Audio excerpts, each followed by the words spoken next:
नमस्कार सभी को सर्वज्ञशाला के इस ऑनलाइन प्लेटफॉर्म पर मैं अमित आप सभी साथियों का बहुत बहुत स्वागत एवं अभिनंदन करता हूं। दोस्तों, यूपी पेट की इस महत्वपूर्ण चर्चा में आप सभी का बहुत बहुत स्वागत है। जैसा कि आपका यूपी पेट की तैयारी है, हमारी जो हिस्ट्री की क्लास चल रही थी, उस हिस्ट्री की क्लास में हम मौर्य वंश को अंतिम रूप से देख रहे थे। और मौर्य वंश की बात करें तो यहाँ पे लगभग आपका जो सिलेबस में है वह कंप्लीट हो चुका है। आज हम उसके कुछ आखिरी बिंदुओं को देखेंगे। जैसा कि जो पिछली क्लास हुई हमने उसमें आपका देखा था मौर्य वंश का जो प्रशासन है, सामाजिक व्यवस्था है, आर्थिक व्यवस्था है, उसको हमने देख लिया था। तो आज से कुछ पॉइंट इसमें बचे हैं, उसको हम कंप्लीट करेंगे। तो आज की चर्चा में बहुत ही महत्वपूर्ण टॉपिक है, क्योंकि आपका जो सिलेबस है उसमें सिलेबस अशोक से संबंधित बातें आपको ध्यान रखनी है। यानी अशोक का जो साम्राज्य था, अशोक का जो काल था, वह आपके एग्जाम के लिए बहुत महत्वपूर्ण है, क्योंकि बिल्कुल डिफाइन सिलेबस में लिखा हुआ है अशोक। तो अशोक के बारे में जितनी जानकारी हो सकती है आपको पढ़ती रहनी है। आपको ध्यान रखना है, आज हम देखेंगे मौर्य वंश के इतिहास में। आपको ध्यान रखना है, यह टॉपिक हमारा चल रहा था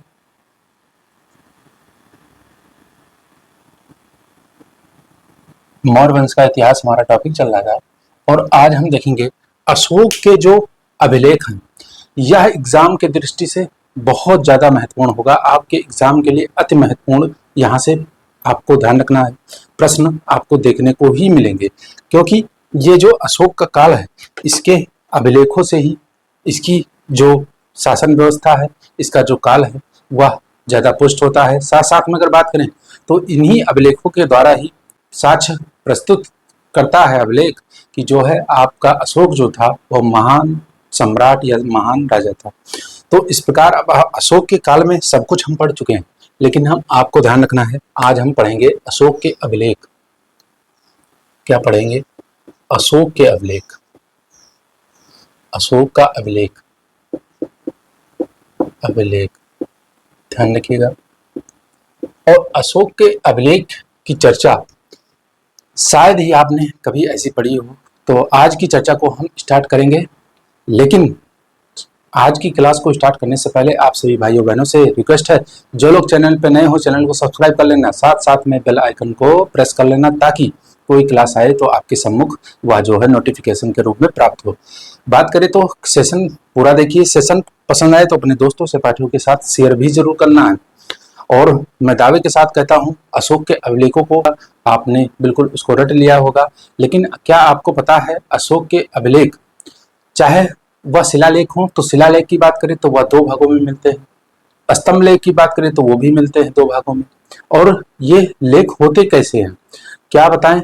ये हमारा दुर्भाग्य है कि यूट्यूब पे ऐसे ऐसे लोग हैं जो अशोक के अभिलेखों को उसके बारे में जानते ही नहीं कि ये शिलालेख है क्या, शिलालेख है क्या और ये कैसे ये बने हैं, कैसे क्या बातें हैं इसमें।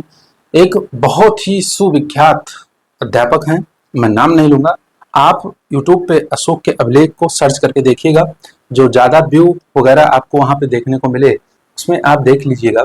तो उसमें अगर बात करें तो अशोक के अभिलेखों में आपको ध्यान रखना है, वहाँ पे एक महान शिक्षक हैं, वो शिक्षक की बात करें तो वहाँ पे उनके पढ़ाने का जो आपका तरीका है, उसमें वो बताते हैं अशोक के अभिलेख 14 बड़े बड़े स्थानों से मिले। तो आज आपको स्पष्ट होगा कि ये असल में जो शिलालेखों की संख्या है वो किस प्रकार निर्धारित है।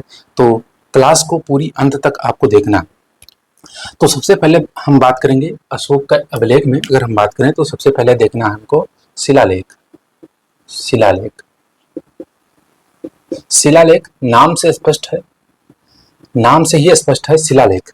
तो शिलालेख की बात करें तो ये पत्थरों को काट के बनाए गए लेख। इस पर अगर बात करें तो लेख इस पर उत्कीर्ण है, यानी उस पर लिखे गए हैं। तो अगर बात करें तो शिलालेख कैसे होते हैं, तो हमें इसमें शिलालेख में अगर देखें तो यहाँ पे दो प्रकार के शिलालेख मिलते हैं।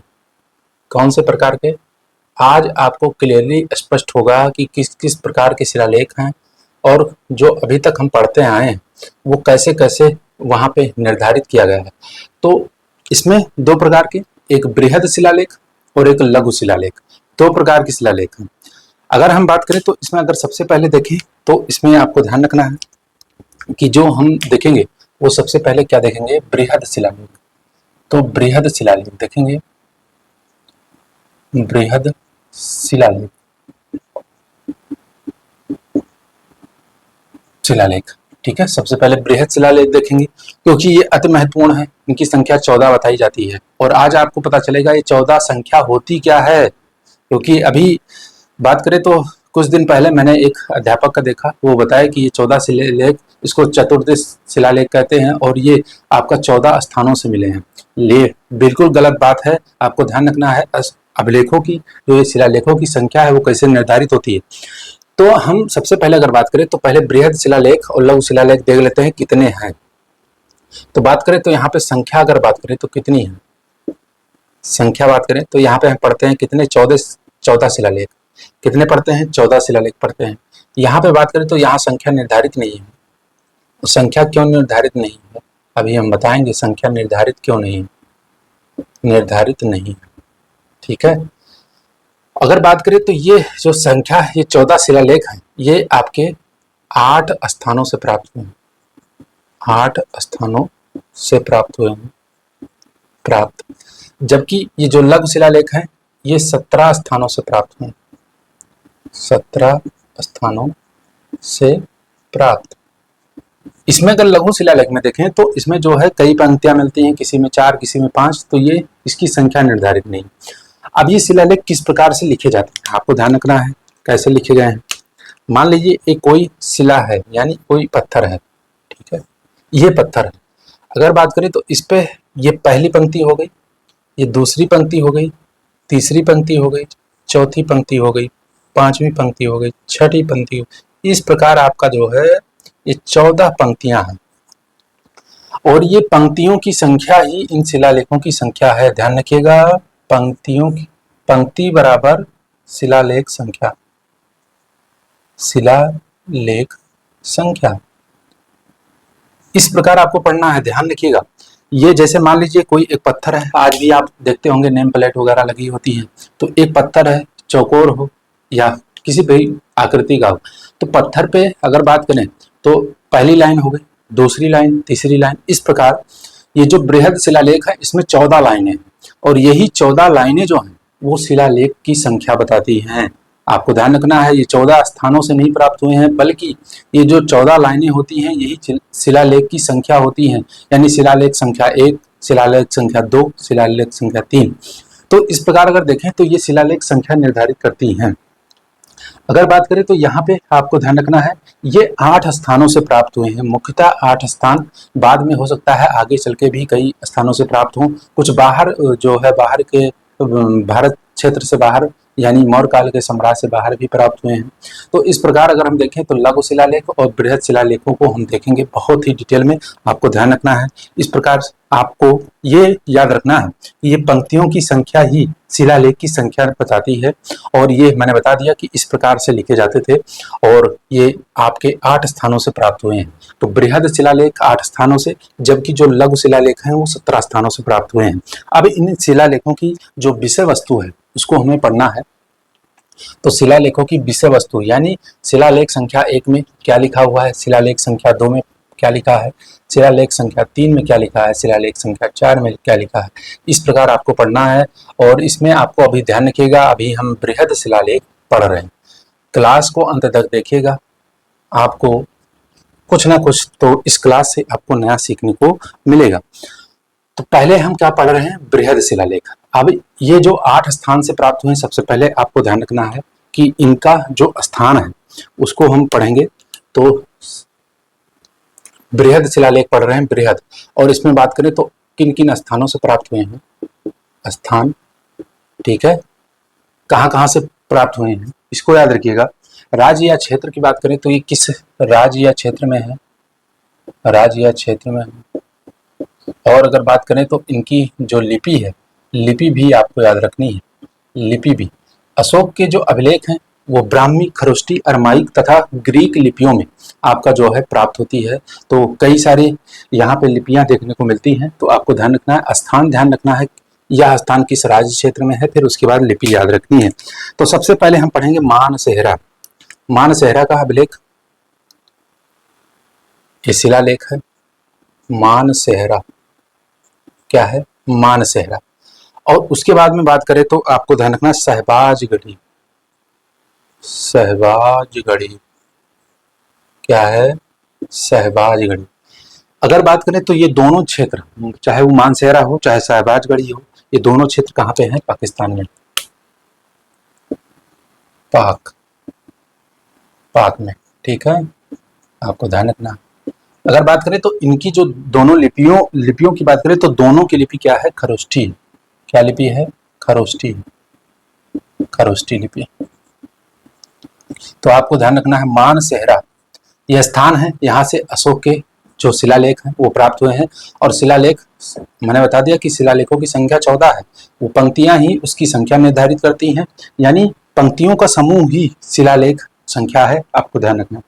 तो ये 2 स्थान आपको ध्यान रखने हैं, 8 स्थानों से प्राप्त हुए हैं। फिर उसके बाद में अगर हम बात करें तो आपको ध्यान रखना है, फिर तीसरा ध्यान रखना है सोपारा। उसके बाद बात करें तो आपको ध्यान रखना है अर्रेगुडी।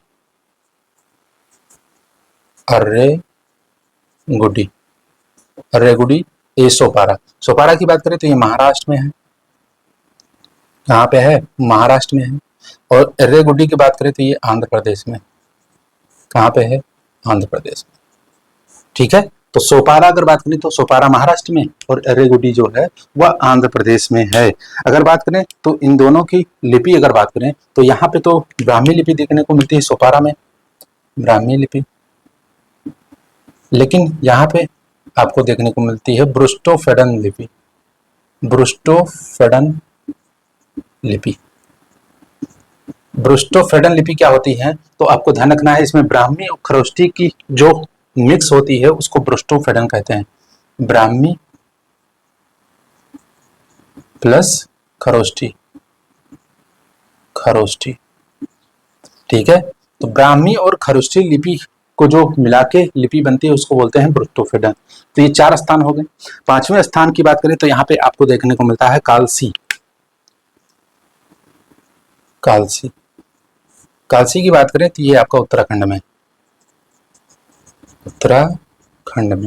कहाँ पे है? उत्तराखंड में, ठीक है। उसके बाद में आपको छठा ध्यान रखना है जोगढ़ मैंने बताया था आपका, जो कलिंग विजय के बाद में जोगढ़ और धौली की स्थापना की गई, तो यहाँ पे आपको ध्यान रखना है जोगढ़। उसके बाद में 7वें की बात करें तो आपको ध्यान रखना है धौली है, फिर गिरनार, धौली, फिर है आपका 8वां जो है गिरनार। तो कालसी उत्तराखंड में है। उसके बाद में अगर बात करें तो जोगढ़ उड़ीसा में है और धौली भी उड़ीसा में है। मैंने बताया था कलिंग विजय जब हुआ था तो उसमें इन दोनों का स्थापना और ये प्रशासनिक केंद्र 2 भागों में बटे थे, जोगढ़ और धौली में। तो ये आपको ध्यान रखना है, ये उड़ीसा, जोगढ़ भी उड़ीसा है और उसके बाद में धौली भी उड़ीसा है। और गिरनार तो आप जानते ही होंगे गुजरात है। क्या है? गुजरात है। तो इस प्रकार ये 8 स्थान है। बहुत ही प्रमुख बात है, इसको आपको ध्यान रखना है। इन्हीं 8 स्थानों से ये शिलालेख प्राप्त हुए हैं और इन शिलालेखों को आपको ध्यान रखना है एक शिलापट्ट के रूप में, उसमें 14 पंक्तियां लिखी हुई हैं और वो 14 पंक्तियां ही शिलालेख संख्या निर्धारित करती हैं। इस प्रकार आपको ध्यान रखना है। अगर बात करें तो यहाँ पे आपको तीनों की लिपियों की अगर बात करें तो यहाँ पे आपको ध्यान रखना है ब्राह्मी लिपि सब में पाई जाती है। तो यहाँ पे आपको ध्यान रखना है ये ब्राह्मी लिपि है, ब्राह्मी, और इसमें भी ब्राह्मी और इसमें भी ब्राह्मी और इसमें भी ब्राह्मी। तो इस प्रकार आपको ध्यान रखना है खरोष्ठी लिपि जो पाकिस्तान में पाई गई उसको आपको ध्यान रखना है मानसेहरा और सहबाजगढ़ी में, उसमें खरोष्ठी लिपि है। और उसके बाद में बात करें तो सोपारा में महाराष्ट्र में ब्राह्मी लिपि है और उसके बाद में ब्रुस्टोफेडन लिपि कहाँ पे है? तो ब्राह्मी और खरोष्ठी लिपि का जो मिक्स होता है उसको ब्रुस्टोफेडन बोलते हैं और ये कहाँ पे मिला है? अर्रेगुडी, आंध्र प्रदेश में। अब हम ये आपको ध्यान रखना है कि संख्या कितनी है? बृहद शिलालेख की संख्या 14 है, जबकि इसके स्थानों की बात करें तो स्थान आपको ध्यान रखने हैं कि 8 स्थानों से प्राप्त होते हैं, ये ध्यान रखिएगा।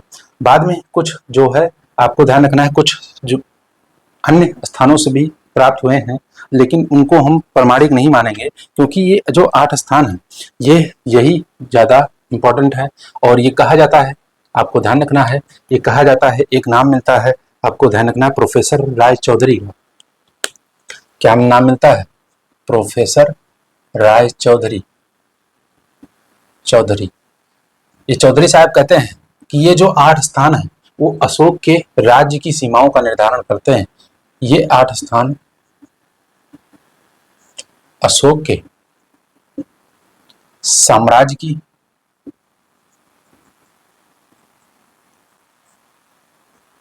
सीमाओं का निर्धारण करते हैं।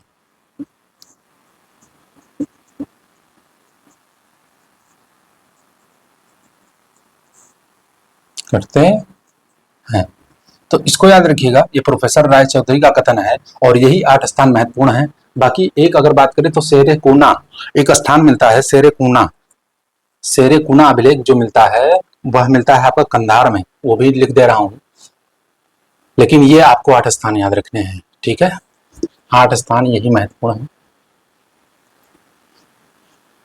मैं इसको थोड़ा हटा देता हूं। तो चलिए, मैंने अभिलेख क्लियर कर लिया है। अब अगर बात करें तो एक अभिलेख जो है प्राप्त होता है सेरेकुना अभिलेख।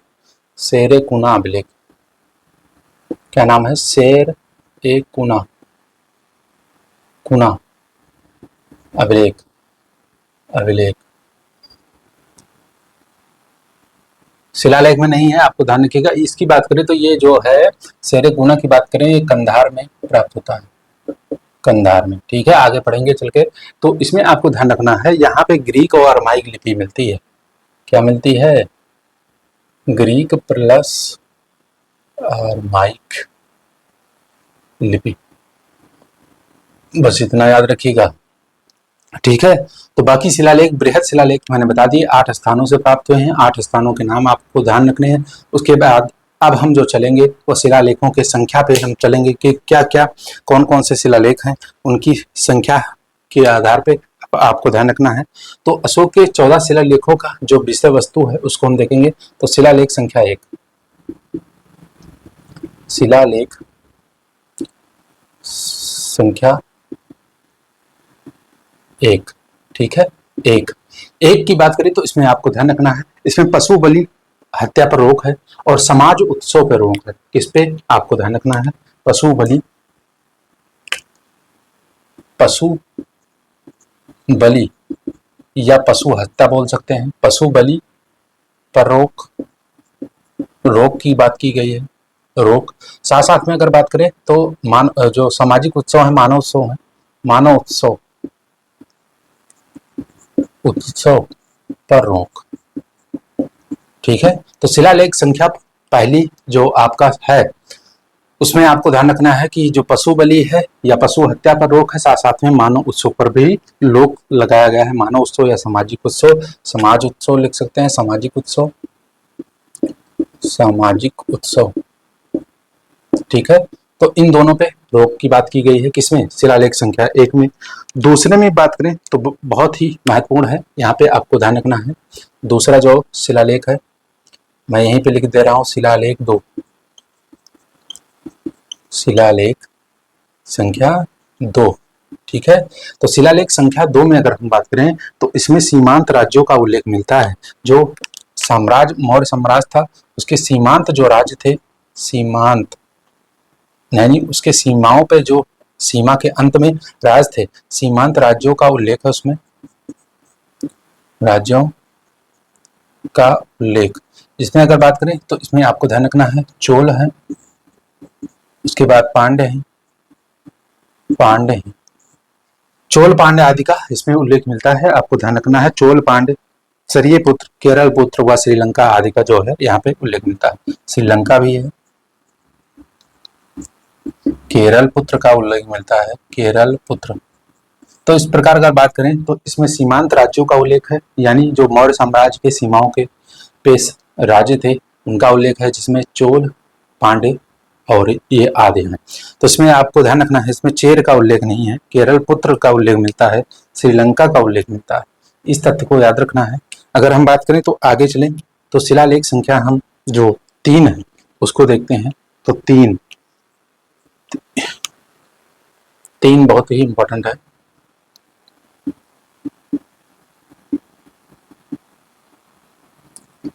3 की बात करें तो 3 में आपको ध्यान रखना है, इसमें अगर हम बात करें तो इसमें युक्त रज्जुक व प्रादेशिक अधिकारियों की नियुक्ति, ये अधिकारियों का नाम है, युक्त रज्जुक व प्रादेशिक अधिकारियों की नियुक्ति धम्म यात्रा के लिए की गई। धम्म यात्रा के लिए की गई। तो बस शिलालेख संख्या 3 में आपको इतना याद रखना है, युक्त रज्जुक प्रादेशिक अधिकारियों की जो नियुक्ति की गई वो धम्म यात्रा के लिए की गई, बस इतना याद रखना है। इनको कहा गया है कि हर 5 वर्ष पे आपको यात्रा करनी है, हर 5 वर्ष, ठीक है, हर 5 वर्ष, ठीक है, इसलिए ये इंपॉर्टेंट है, हर 5 वर्ष पर इनको यात्रा करनी है, किसकी, धम्म यात्रा करनी है, ठीक है। उसके बाद हम बात करेंगे तो शिलालेख संख्या 4,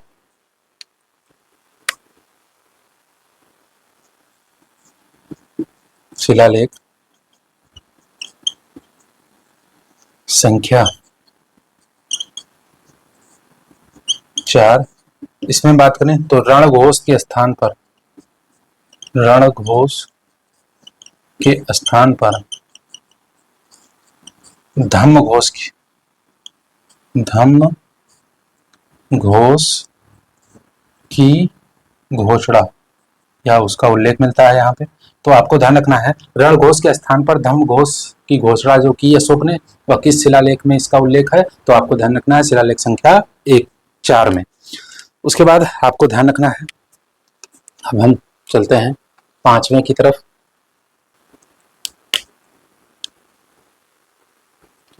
तो 5वां शिलालेख देखते हैं, शिलालेख संख्या 5, संख्या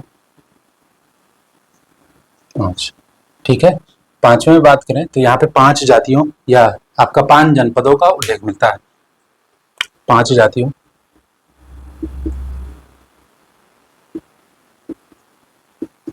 या जनपदों का उल्लेख, जनपदों का उल्लेख अगर बात करें तो इसमें कौन कौन से हैं आपको ध्यान रखना है, कंबोज है, यवन है, कंबोज, यवन, ठीक है। उसके बाद में गांधार है, उसके बाद बात करें तो रिष्टिक मिलता है, रिष्टिक है, एवं आपको ध्यान रखना है पैतनिक है, ये भी इंपॉर्टेंट है, आपको ध्यान रखने हैं, आपसे क्वेश्चन के फॉर्म में पूछा जा सकता है कि शिलालेख संख्या 5 में किन जनपदों या जातियों का उल्लेख मिलता है, तो याद रखना है 5 में 5 जातियों का उल्लेख, 5 जनपदों का, 5 जातियों या जनपदों का, ठीक है। इसमें डिस्ट्रिक्ट वगैरह जो है वो आपका जाति है, तो इसको ध्यान रखिएगा। और इसमें आपको ध्यान रखना है, इसमें सीधा एक जो और अन्य महत्वपूर्ण तथ्य है, उसमें बहुत ज्यादा महत्वपूर्ण है कि इसमें कहा गया कि शिलालेख संख्या 5 में कि आपका ध्यान रखना है कि धम्म महामात्र की नियुक्ति, ये क्वेश्चन बहुत बार पूछा गया है, तो आपको ध्यान रखना है। तो इसमें राज्याभिषेक के 13वें वर्ष, राज्याभिषेक के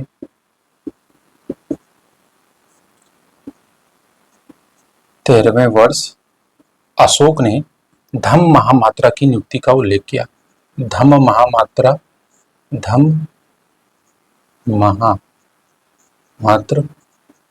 ठीक है, धम्म महामात्र की नियुक्ति की घोषणा की थी, इसको याद रखिएगा।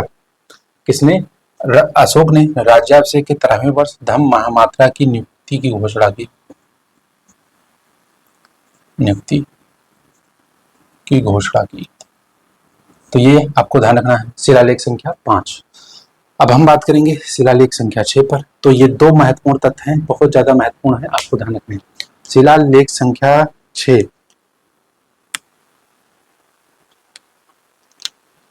शिलालेख संख्या 6, शिलालेख संख्या 6 बहुत ज्यादा महत्वपूर्ण है। ये भी सारे शिलालेख संख्या जो ये शिलालेख हैं वो सब महत्वपूर्ण है। अब इसको आपको ध्यान रखना है, इसमें आदेश दिया गया अपने अधिकारियों को, प्रतिवेदकों को, कि जो है प्रजा से संबंधित कोई भी सूचना हमें तुरंत दी जाए, चाहे वह कुछ भी कर रहा हो। तो अशोक ने आदेश दिया है प्रतिवेदकों को, अधिकारियों को, कि प्रजा से संबंधित कोई भी सूचना हो तो वह तुरंत हमको दी जाए, भले ही मैं कुछ भी कर रहा हूं। तो शिलालेख संख्या 6 में ये ओरली मैंने बता दिया, उसको याद रखिएगा। शिलालेख संख्या 7, 7 याद रखिएगा, 7 है, ठीक है। 7 में अगर बात करें तो यहाँ पे सभी धर्मों के लोग एक साथ निवास करें, ऐसा आदेश दिया। और साथ में बात करें धर्म श्रवण की बात कही गई, इसमें आपको ध्यान रखना है शिलालेख संख्या में धर्म श्रवण की बात की, ठीक है। और उसके बाद में सभी जो लोग हैं वो एक साथ निवास करें, सभी वर्ण या धर्म के लोग जो है एक साथ निवास करें, एक साथ निवास करें, ठीक है, ये भी याद रखना है। उसके बाद में इसमें आपको ध्यान रखना है धर्म के माध्यम से आपको आत्मनियंत्रण व धर्म पवित्रता की बात भी इसमें की गई है। तो इतनी बातें याद रखनी है शिलालेख संख्या 7 में। अब हम शिलालेख संख्या 8 की तरफ बढ़ेंगे, तो इसमें आपको बहुत महत्वपूर्ण बात है। इसमें शिलालेख संख्या 8, शिलालेख संख्या 8, इसमें अगर हम बात करेंगे तो यहाँ पे आपको ध्यान रखना है, यहाँ पे आखेट यानी शिकार पे, आखेट या शिकार पर प्रतिबंध की बात की है, ठीक है, प्रतिबंध की बात या रोक, ठीक है, इसको याद रखिएगा। एक चीज मैं यहाँ थोड़ा सा बताना भूल गया आपको ध्यान रखना है, जो शिलालेख संख्या है 2 में एक चीज ध्यान रखिएगा, वहां पे आपको मैंने बताया कि जो सीमांत राज्य हैं उनका उल्लेख है। साथ में एक चीज याद रखिएगा कि एक जो आपके विदेशी उनके जो शासक हुए, यवन शासक एंटियोकस प्रथम का भी उल्लेख मिलता है शिलालेख संख्या 2 में। साथ में अगर बात करें तो वहां पे एक बहुत ही महत्वपूर्ण बात मिलती है कि पशु चिकित्सालयों की स्थापना का उल्लेख मिलता है। साथ साथ में अगर बात करें तो वहां पे पेड़ों को लगाने का यानी पौधारोपण का भी उल्लेख मिलता है।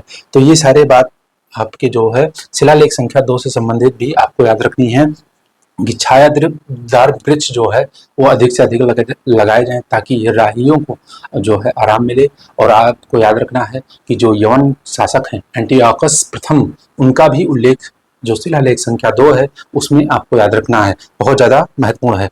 और शिलालेख संख्या 2 में ही कुओं के निर्माण से संबंधित भी बातें की गई हैं। पशु चिकित्सालय आपको बहुत ही अच्छे से याद रखना है, पशुओं के लिए चिकित्सालयों की स्थापना का उल्लेख किस शिलालेख में है। साथ साथ में छायादार वृक्षों को लगाने का उल्लेख, साथ साथ में बात करें कि कुओं का निर्माण कराने से संबंधित जो बातें हैं वो कहाँ पे हैं। साथ साथ में आपका जो है सीमांत राज्यों का उल्लेख, और साथ में आपको ध्यान रखना है यवन जो शासक हैं एंटियोकस प्रथम का उल्लेख। ये सारी बातें जो है वो शिलालेख संख्या 2 में आपको याद रखनी है। ये थोड़ा सा मिसिंग पॉइंट था, इसको याद रखिएगा। तो शिलालेख संख्या 8 तक ये बातें हमारी कंप्लीट हो चुकी हैं। अब शिलालेख संख्या 9 देखेंगे, और इसमें आपको ध्यान रखना है शिलालेख संख्या 9 में अगर बात करें तो महिलाएं आपका जो है मंगल गीत के स्थान पर आपको ध्यान रखना है धम्म गायन का करें। क्या है शिलालेख संख्या 9? शिलालेख संख्या 9 है। तो इसमें आपको महिलाओं को निर्देश दिया गया है कि महिलाएं जो वह आपका मंगल गायन के साथ के स्थान पर, यानी जो मांगलिक कार्यक्रम होते हैं, मांगलिक कार्यक्रमों में जो गायन करती हैं महिलाएं, वह ना करके वो क्या करें, वह आपका धम्म गायन करें। आपको ध्यान रखना है धम्म गायन करें, यानी धम्म मंगल करें, ठीक है। तो सारहीन मंगल गीत के स्थान पर आपको जो है धम्म मंगल करें, यानी धम्म मंगल में आपको मतलब गुरुजनों और जो ये आपके श्रमण होते हैं, श्रवण सामग्री मैंने बताया था, उनका गायन करें। इस प्रकार की बातें शिलालेख संख्या 9 में मिलती है। तो धम्म मंगल को श्रेष्ठ माना गया है, यहीं पे लिख देता हूं धम्म मंगल। धम्म मंगल का मतलब होता है कि आपके जो गुरुजन हैं या श्रवण हैं इनका गायन करें, ठीक है। तो धम्म मंगल को श्रेष्ठ माना गया है। इतनी बातें आपको याद रखनी है शिलालेख संख्या 9। उसके बाद हम शिलालेख संख्या 10 देखते हैं। तो 10 आपको ध्यान रखना है। 10 में 10 धम्म की श्रेष्ठता पर बल दिया गया है, धम्म श्रेष्ठता पर बल, ठीक है, बल, इतनी बातें याद रखनी है। धर्म, यहाँ पे धम्म मंगल है 9 में, और 10वां जो है वो आपको ध्यान रखना है, धम्म की श्रेष्ठता पर यहाँ पे बल दिया गया है। और आपको इसमें यह याद रखना है कि आपका जो भौतिकवादी जीवन है उसको उसका त्याग करना है। भौतिकवादी जीवन का मतलब हुआ भोग विलास की वस्तुएं जो हैं उनका त्याग करके आपको साधारण जीवन जीना है। शिलालेख संख्या 10, धम्म श्रेष्ठता पर बल दिया गया है। इतनी बातें आपको ध्यान रखना है, ठीक है। अब शिलालेख संख्या हम 11 देखते हैं। 11, शिलालेख संख्या 11, कुल 14 शिलालेख संख्या हैं। इसमें हम क्या पढ़ रहे हैं आपको ध्यान रखनी है, इसमें हम शिलालेख पढ़ रहे हैं और शिलालेखों में हम बृहद शिलालेख देख रहे हैं, ठीक है। तो बृहद शिलालेख जो 8 स्थानों से 14 संख्या में है उसको हम पढ़ रहे हैं। तो अब हम 10वें के बाद 11वें पे चलेंगे। 11वां शिलालेख, 11वां शिलालेख, ठीक है। शिलालेख संख्या 11 हम पढ़ने जा रहे हैं। तो इसमें आपको याद रखना है कि साधारण दान के बजाय धम्म दान का उल्लेख मिलता है। तो यहाँ पे ध्यान रखना है, साधारण दान के बजाय धम्म दान। अब यह धम्म दान क्या है, तो साधारण दान के बजाय धम्म दान। तो यहाँ पे आपको ध्यान रखना है, एक कोड के रूप में आप यूज कर सकते हैं। आपका जो 9वां 10वां 11वां इसमें धम्म की बात है, ठीक है। धम्म की बात, तो धम्म महामात्रा की नियुक्ति 5वें में है, तीसरे में धम्म यात्रा की बात है। लेकिन 9 10 11 3 आपको अच्छे से याद रखना है, कोड के रूप में याद रख सकते हैं कि यहाँ पे पहला तो है धम्म गीत धम्म गायन, उसके बाद में आपको धम्म श्रेष्ठता का पर बल दिया गया, और उसके बाद 11वें में धम्म दान का बात है कि धम्म दान। और धम्म दान में आपको ध्यान रखना है, धम्म दान का तात्पर्य क्या है, गुरुजनों एवं श्रवणों की सेवा करना, असहाय व गरीबों की सेवा। तो धम्म दान का तात्पर्य यही है। धम्म दान का तात्पर्य क्या है, धम्म दान का अर्थ हुआ कि जो गुरुजन है, गुरुजनों एवं आपका जो ये गरीब असहाय लोग हैं, गरीब असहाय लोग हैं उनको, उनका क्या करना है, उनको दान देना है, उनको दान देना, उनको दान, इतना याद रखिएगा, ठीक है। 11वां शिलालेख हो गया। अब हम 12वें में बढ़ेंगे। 12वें में बहुत ही महत्वपूर्ण है। 12वें की बात करें तो यहाँ पे आपको सीधे लिख देता हूँ, ठीक है, सभी सीधे लिख देता हूँ। तो 12वां है, 12वां, ठीक है। 12वें में आपको ध्यान रखना है धार्मिक सहिष्णुता की बात, ठीक है। क्या बात है, धार्मिक सहिष्णुता की बात है, जो आज वर्तमान में परिवेश में बहुत कम देखने को मिलता है। लोग धार्मिक रूप से असहिष्णु होते जा रहे हैं। इसी बात की उल्लेख जो है अशोक ने बहुत साल पहले कर दी है कि धार्मिक सहिष्णुता का यह जो शिलालेख है, तो यहाँ पे आपको ध्यान रखना है, धार्मिक सहिष्णुता, सहिष्णुता का उल्लेख है, धार्मिक सहिष्णुता का लेख है, यहाँ पे आपको ध्यान रखना, ठीक है। धार्मिक सहिष्णुता की बात की गई 12वें शिलालेख में, यानी यहाँ पे धार्मिक सहिष्णुता का मतलब हुआ लोग एक दूसरे धर्म का सम्मान करें, एक दूसरे धर्म के प्रति जो है सहिष्णु हो। इसको बात को याद रखना है। यहाँ पे सर्वधर्म समभाव की बात की गई है, सर्वधर्म समभाव की बात, ठीक है। तो इसको याद रखिएगा 12वें शिलालेख में, ठीक है। 12वें शिलालेख सभी धर्मों के सार हैं, इसमें आपको ध्यान रखना।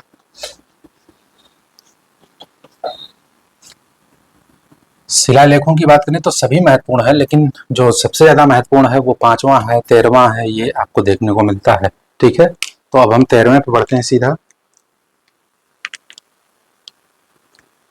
12वें ही बात करें तो यहाँ पे भी आपको ध्यान रखना है धम्म महामात्रा की नियुक्ति का उल्लेख है, और बात करें तो यहाँ स्तरीय अध्यक्ष महामात्रा की भी नियुक्ति का उल्लेख है। कुछ ऐसे अधिकारी हैं उनका भी उल्लेख मिलता है, लेकिन अब ज्यादा इंपॉर्टेंट नहीं है।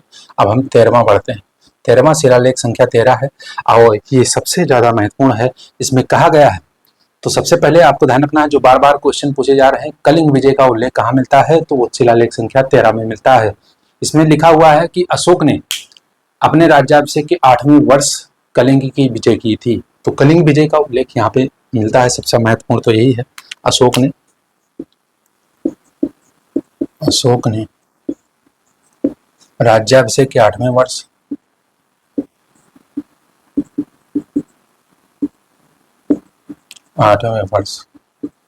वर्ष यानी 261 ईसा पूर्व में कलिंग विजय। ठीक है, तो सबसे पहले तो कलिंग विजय का उल्लेख, ठीक है। और इसमें यह भी है कि कलिंग विजय करने के बाद में अशोक को गहरी जो है आत्मग्लानि हुई, यानी जो इसमें भयंकर जन संहार हुआ था उससे अशोक को आत्मग्लानि भी हुई थी। तो ये भी यहाँ पे स्पष्ट उल्लेख मिलता है। और इसमें फिर आगे मिलता है, धम्म विजय साधारण विजय से अधिक महत्वपूर्ण है, इस बात का उल्लेख है। धम्म विजय जो ग्लानि करने के बाद में धम्म विजय को बताया कि धम्म विजय को साधारण विजय से अधिक महत्वपूर्ण बताया, साधारण विजय से अधिक महत्वपूर्ण बताया,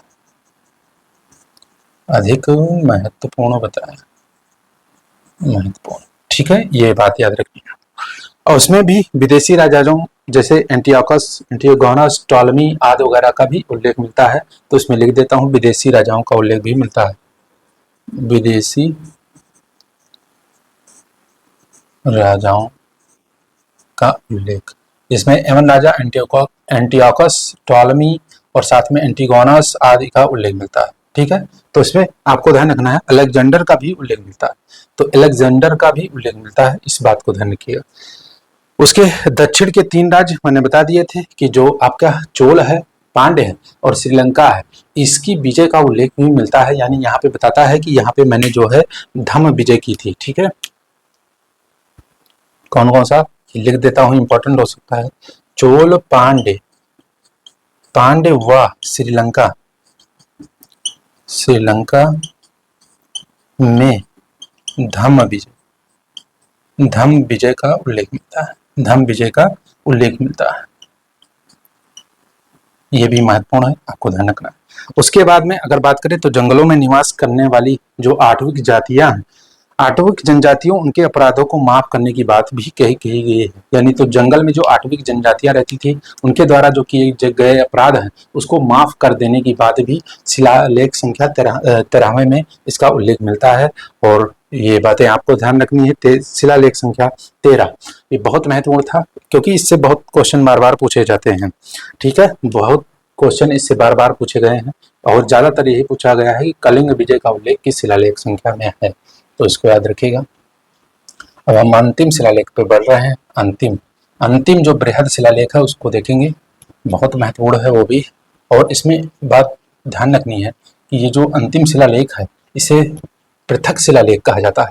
पृथक क्यों है अभी देखते हैं, क्योंकि आपको ध्यान रखना है इसे पृथक शिलालेख कहा जाता है। 14वां शिलालेख, क्योंकि जो सभी शिलालेख हैं उसमें 14 पंक्तियां मिलती हैं, 14 पंक्तियां मिलती हैं सेम टू सेम और 8 स्थानों से मिलती हैं। लेकिन ये 14वां शिलालेख, इसमें आपको ध्यान रखना है ये पृथक शिलालेख कहा जाता है। ये जो है कहाँ पे खास कर लगे हैं, धौली और जौगढ़। पृथक इसलिए भी हो जाते हैं क्योंकि ये धौली और जौगढ़ में लगे हैं और ये कलिंग विजय के बाद ही संभवतः लगे होंगे, क्योंकि धौली और जौगढ़ इन दोनों को अशोक ने कलिंग विजय के बाद में 2 प्रशासनिक केंद्रों के रूप में इसको स्थापित किया था।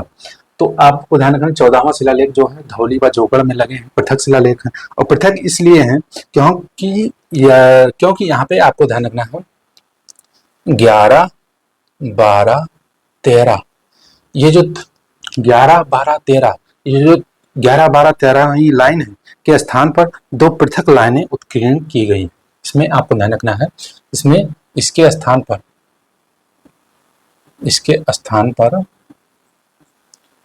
2 पृथक लाइनें हैं, 2 पृथक लाइनें उत्कीर्ण है। इस पर 2 पृथक लाइनें उत्कीर्ण, ठीक है। तो इसको इसीलिए पृथक शिलालेख कहा जाता है और ये खासकर आपका जो है धौली व जौगढ़ में लगाया गया है। ठीक है, इसको याद रखिए। और इसमें बहुत ज्यादा अति महत्वपूर्ण बात जो है वो यह है कि इसमें कलिंग की कलिंग की समस्त जनता को अशोक ने अपने पुत्र और पुत्रियों के समान बताया है। बहुत ज्यादा महत्वपूर्ण है ये, आपसे क्वेश्चन 100% बन सकता है कि आपका जो है अशोक ने किस शिलालेख में कहा है कि जो कलिंग है, कलिंग के साम्राज्य के अंतर्गत, कलिंग राज्य में जितने भी जनता है, लोग हैं, वो हमारे पुत्र और पुत्रियों के समान हैं। तो अपने पुत्र और पुत्रियों के समान बताया है कलिंग की समस्त जनता को। इसमें कलिंग की समस्त जनता को अपने पुत्र और पुत्रियों के समान बताया किसने? अशोक ने। पुत्रियों के समान